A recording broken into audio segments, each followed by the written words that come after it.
Hi friends, इस वक्त आपको बताएं कि बिपरजॉय के चर्चे हर ज़बान पर हैं और हर न्यूज़ चैनल हो या अखबार हो उस पर हेडलाइंस चल रही हैं कि कराची के साहिल से तूफ़ान करीब है, पाकिस्तानी साहिली पट्टी से तूफ़ान जो है वो बहुत करीब है।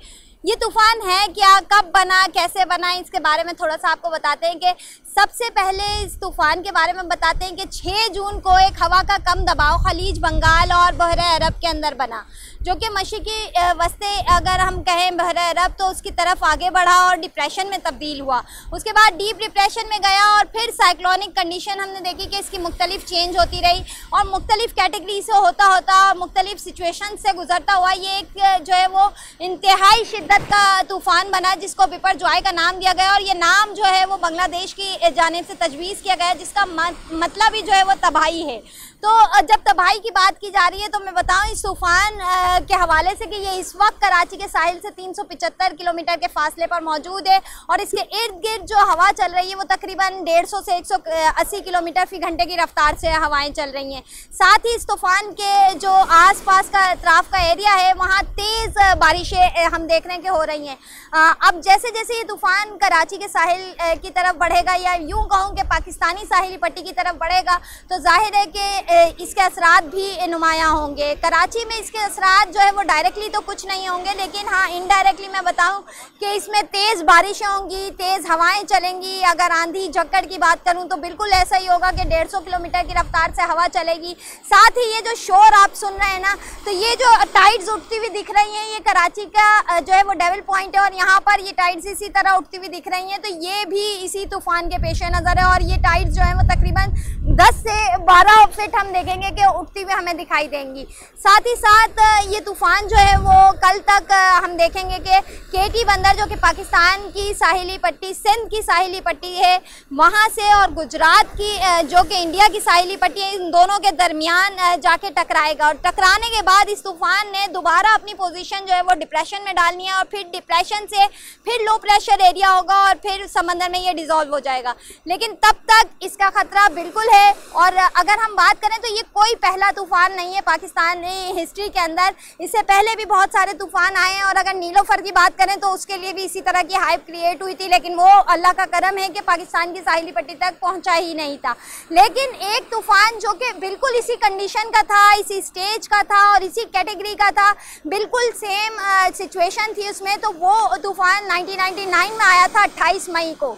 28 मई को आने वाले तूफ़ान को कोई नाम नहीं दिया गया था क्योंकि उस वक्त नाम थे ही नहीं, तो नंबर्स दिए जाते थे और उसका नाम दिया गया था कि 02A का जो तूफ़ान है वो 1999 में आया, जिसका रूट बिल्कुल इसी तूफ़ान की तरह था। हम देखते हैं जैसे बिपरजॉय ने पहले वेस्टवर्ड लिया, फिर ईस्टवर्ड लिया, फिर वेस्टवर्ड लिया और आज फिर वो जो है वो शुमाल मशरिक़ की जाने मूव हो गया। इसी तरह हम देखते हैं कि 02A भी पहले वेस्टवर्ड गया, फिर ईस्टवर्ड गया, फिर वेस्टवर्ड गया और अब जो है वो शुमाल मशरिक़ की जानिब है।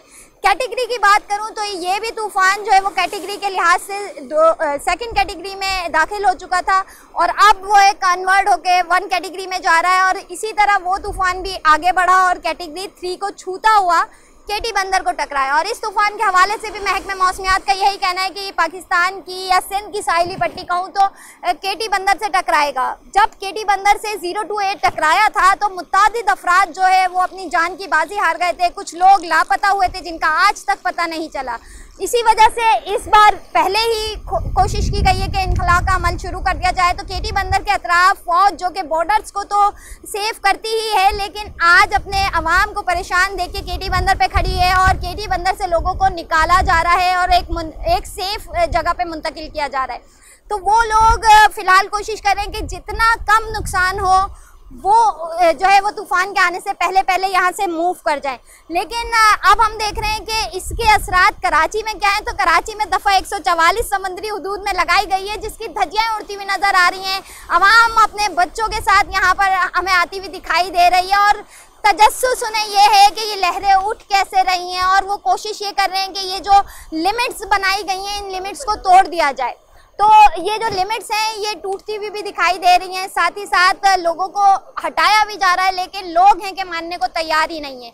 अब इस तूफान की मूवमेंट की बात करते हैं तो ये ईस्टवर्ड मूव कर रहा है और कल जो है ये टकराएगा और उसके बाद क्या सिचुएशन होती है हम यही कोशिश करेंगे कि खुदा इसको बिल्कुल हर बंदे को अपने अमान में रखे और सेफ रखे ताकि हम इस सिचुएशन से आराम से निकल सकें।